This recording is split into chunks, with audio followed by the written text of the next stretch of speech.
Welcome to the Cosmic Busker. My name is Bobby Cody.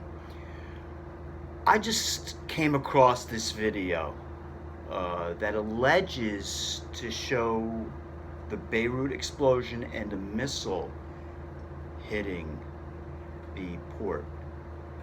It alleges that this was an attack, some type of attack, and not an ammonium nitrate accident.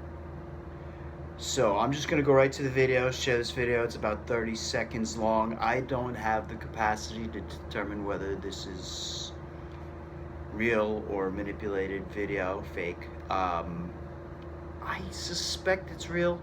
I don't know, but I don't know. I don't have the capacity. Thus, I'm sharing it so people can take a look at it and make up their own mind. So if anybody has the capacity, please let me know. Let me know what you think about this video. Other than that, everybody like, share, subscribe, comment, and thanks for watching. Here's the video.